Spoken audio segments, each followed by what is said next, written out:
दोस्तों नमस्कार, मैं doctor Ghanshyam Kushwaha, assistant professor समाजशास्त्र, राजकीय बालिका महाविद्यालय सेवापुरी वाराणसी। आप सभी का हमारे YouTube चैनल पे स्वागत है। आज 5 जून है और 5 जून को हम विश्व पर्यावरण दिवस के रूप में मनाते हैं। हम सभी जानते हैं कि पर्यावरण का हमारे दैनिक जीवन में या हमारे जीवन में कितना महत्व है। इसी पर्यावरण के प्रति जो मानवीय संवेदना है उसको जगाने का, या पर्यावरण के प्रति जो मानवीय दृष्टिकोण है उसको और मजबूत करने का, या ये कह सकते हैं कि मानव और पर्यावरण के बीच में जो एक संबंध है, एक अनूठा जो संबंध है, उसको और प्रगाढ़ करने का ये समय है। और इस समय जो 5 जून है, इसी तारीख को हम विश्व पर्यावरण दिवस मनाते हैं। ये पर्यावरण दिवस क्यों मनाया गया, इसके पीछे कारण क्या था? तो हम जानते हैं कि 1972 में संयुक्त राष्ट्र संघ के द्वारा एक सम्मेलन का, पर्यावरण पे एक सम्मेलन का आयोजन किया गया था, जो 5 जून से 16 जून के बीच इस विषय पे संगोष्ठी आयोजित की गई थी, चर्चा की गई थी। और 12 दिन के इस संगोष्ठी के बाद 5 जून की तारीख निर्धारित की गई और 5 जून को विश्व पर्यावरण दिवस के रूप में मनाने का निर्णय लिया गया। और 1974 में पहली बार 5 जून 1974 को पहली बार विश्व पर्यावरण दिवस मनाया गया। और तब से लेकर आज हम प्रत्येक वर्ष 5 जून को विश्व पर्यावरण दिवस मनाते हैं।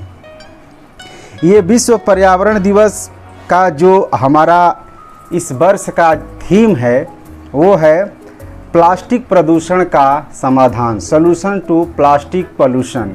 हम जानते हैं कि हमारे जो आज का प्लास्टिक युग है, इसमें मानव पूरी तरीके से प्लास्टिक पे निर्भर हो चुका है और ये प्लास्टिक हमारे सेहत को, हमारे पर्यावरण को बहुत ही नुकसान पहुंचा रहा है। तो ये थीम इसी के दृष्टिकोण या दृष्टिगत रखते हुए इस थीम का निर्णय लिया गया। पर्यावरण दिवस मनाने के पीछे जो मुख्य उद्देश्य रहा है उसका ये है कि औद्योगिकरण के बाद जो प्राकृतिक संसाधन के रूप में जल, जंगल और ज़मीन है, उसका अंधाधुंध दोहन शुरू हो गया था।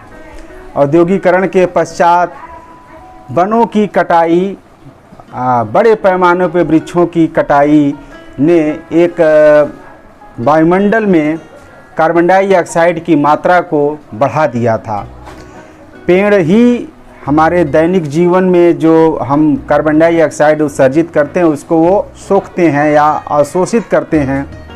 और इस पेड़ की अंधाधुंध कटाई ने पृथ्वी के तापमान को बढ़ा दिया। कार्बन डाइऑक्साइड की मात्रा बढ़ने से वायुमंडल में ग्लोबल वार्मिंग जैसी समस्या उत्पन्न होने लगी।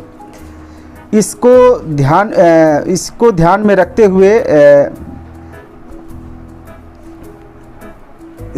रखते हुए हम जो एक वैश्विक चिंतन है उस पे फोकस किया जाने लगा कि विश्व के जो देश हैं, जो विकसित देश हैं या विकासशील देश हैं, जो पूरी तरीके से अपने विकास को पर्यावरण मुद्दों को ताक पर रख करके और अपने विकास की तरफ आगे बढ़ते जा रहे हैं, उनके ध्यान को आकर्षित करना था कि पर्यावरण हमारे जीवन का अभिन्न अंग है और इसको स्वस्थ रखे बगैर हम अपने स्वस्थ जीवन की कल्पना नहीं कर सकते।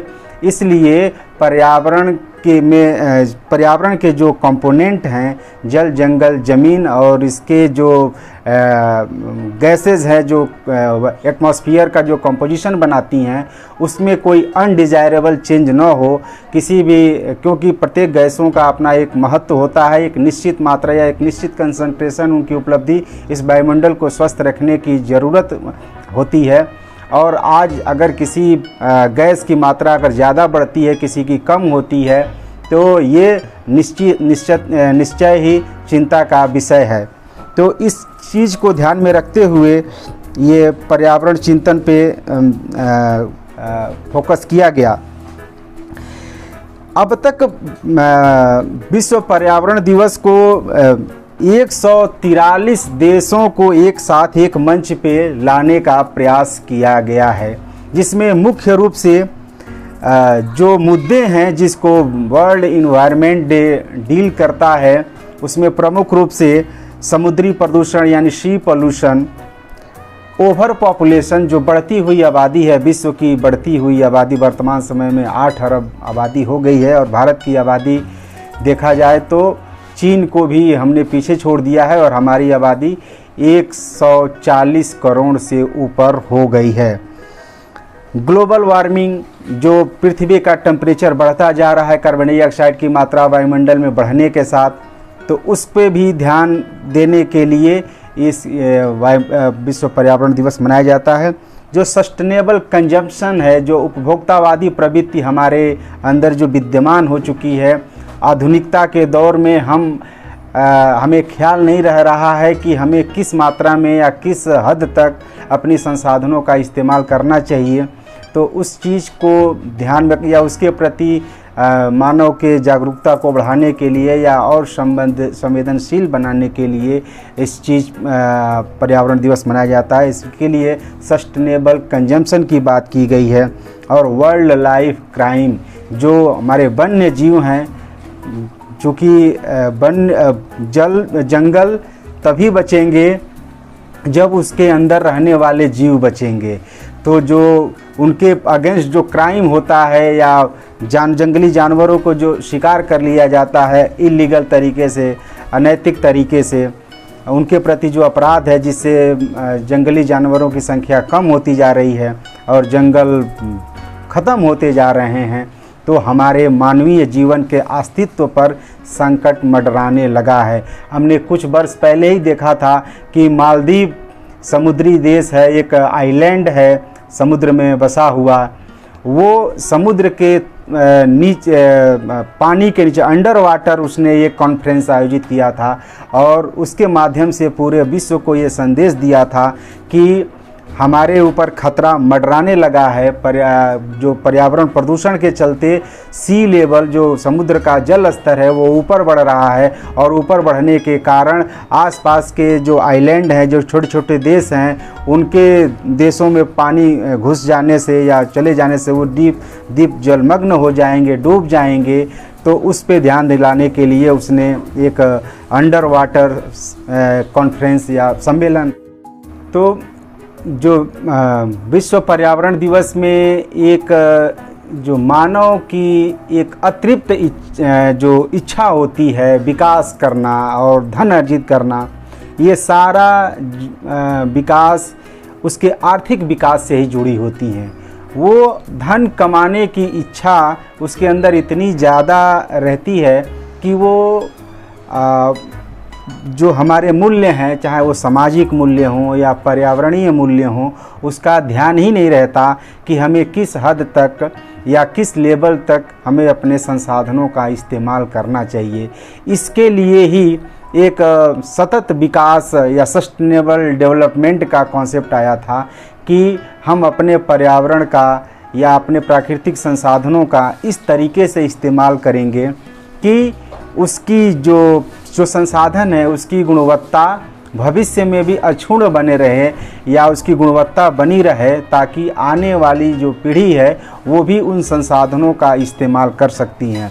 हम जानते हैं कि हमारे पृथ्वी पे जल, जंगल, ज़मीन, पेट्रोलियम, कोयला या गैस या जो भी नेचुरल गैसेस हैं, वो सारे एक सीमित मात्रा में, या कोयला है या ऑयल है, ये सब सीमित मात्रा में इस पृथ्वी पे मौजूद हैं। तो इसका इस्तेमाल हमें इस तरीके से करना है कि ये भविष्य में भी बनी रहे, गुणवत्ता बनी रहे, ताकि आने वाली पीढ़ी भी उसका इस्तेमाल कर सके। जैसा कि हम आज अगर कहते हैं कि आज हम अपने पेड़ का पका हुआ आम खा रहे हैं, तो इसका अर्थ ये है कि हमारी जो पिछली जनरेशन यानी हमारे बाप दादा की जो जनरेशन थी, उन लोगों ने वो पेड़ पौधे लगाए हैं और उन पेड़ पौधों के जो फल हैं वो आज हम खा रहे हैं, तो हमारा भी ये कर्तव्य बनता है कि हम भी उन वृक्ष को, पेड़ को अत्यधिक मात्रा में लगाएं, ताकि हमारी आने वाली पीढ़ियां भी उसका फ़ायदा उठा सकें या इस्तेमाल करें। तो वो भी याद रखेंगी कि जो है हमारे पुरखों ने या हमारे पूर्वजों ने हमारे भविष्य का ध्यान रखा।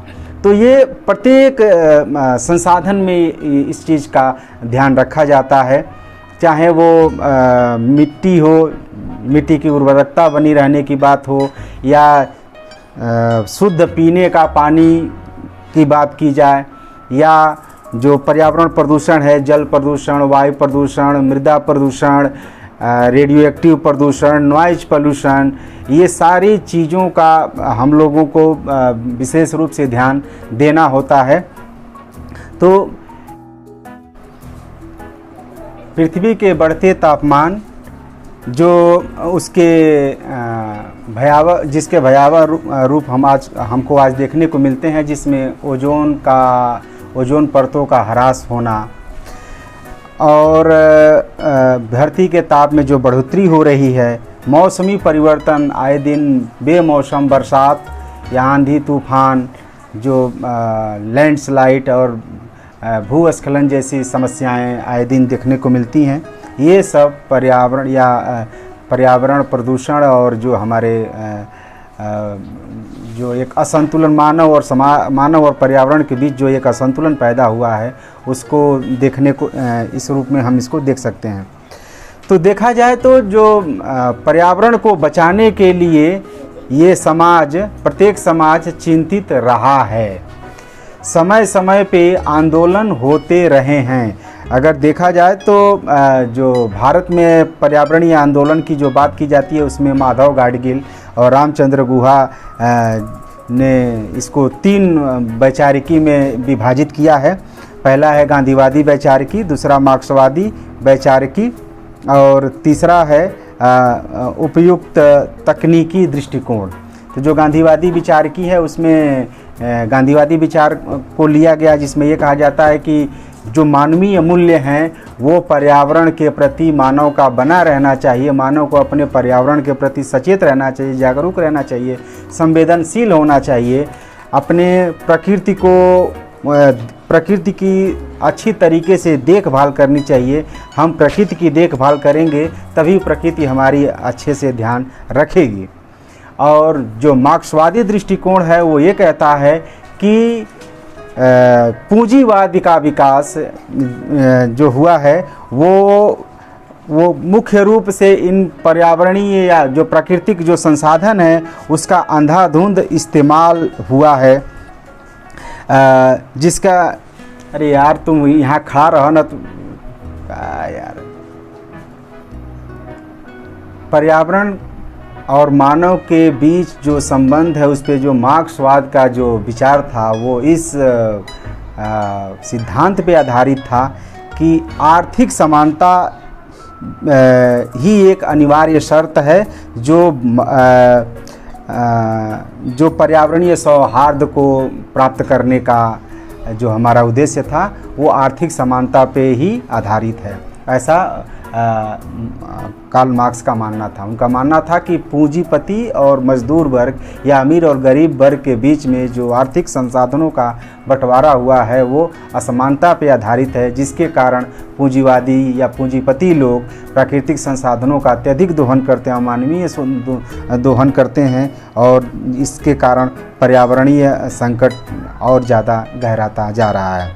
जो तीसरा इसका सिद्धांत है वो इस उपयुक्त तकनीक दृष्टिकोण पर आधारित है, जो औद्योगिक और कृषि, बड़े तथा छोटे बांधों, प्राचीन तथा आधुनिक तकनीकी परंपराओं के मध्य आधुनिक तथा परंपरागत तकनीक के मध्य एक सामंजस्य लाने का प्रयत्न करता है। तो इस प्रकार हम देखते हैं कि जो हमारा पर्यावरण है वो प्रत्येक वर्ष हम विश्व पर्यावरण दिवस 5 जून को मना रहे हैं, लेकिन हमारे जो मूल्य हैं, जो मानवीय मूल्य हैं, पर्यावरणीय मूल्य हैं, जब तक इस विकास में हम मूल्यों को समाहित नहीं करेंगे तब तक हम प्रगति के रास्ते पे आगे नहीं बढ़ सकते हैं, क्योंकि विकास विनाश की तरफ लेके जाता है। आजकल हम देखेंगे कि सड़कें चौड़ी की जा रही हैं, और सड़कें चौड़ी करने का मतलब है कि सड़क के किनारे जो भारी भारी फलदार वृक्ष हैं उनको अंधाधुंध तरीके से काटा जा रहा है। और पेड़ तो प्रतिवर्ष लगाए जाते हैं, लेकिन पेड़ लगाने का अर्थ ये नहीं है कि हम वृक्षारोपण कर रहे हैं। पेड़ लगाने का मतलब है कि पेड़ों का संरक्षण भी होना चाहिए। उनको बड़े होने देने तक, जब पेड़ बड़े हो जाएं या और वो सामान्य लोगों के गिरफ्त में न आए या मवेशियों के गिरफ्त में न आए, तब तक उस पेड़ की अच्छी तरीके से देखभाल करनी होती है। उसका संरक्षण बहुत ज़रूरी है। तो आए दिन जो सड़कों के किनारे के पेड़ काट करके सड़कों को चौड़ा किया जा रहा है, वो एक तरीके से ये भी पर्यावरणीय संकट या प्रदूषण को बढ़ावा दिया जा रहा है। तो कहने का तात्पर्य है कि जो विकास है उसमें इन मानवीय मूल्य का मतलब ये है कि जो वंचित तबका है, जो अंतिम पायदान पे जो व्यक्ति खड़ा है, उसको भी इस संसाधन में उसको उसका हक, उसका सम्मान, उसको उसका अधिकार मिलना चाहिए। इसकी बात ये मानवीय मूल्य हैं। और जो पर्यावरणीय मूल्य हैं वो ये हैं कि हमें अपने प्राकृतिक संसाधनों का अच्छे से ख्याल रखना चाहिए। हमारे जो मृदा है, जल है, एटमॉस्फेयर है, वायुमंडल है, उसकी देखरेख हमें ही करनी है।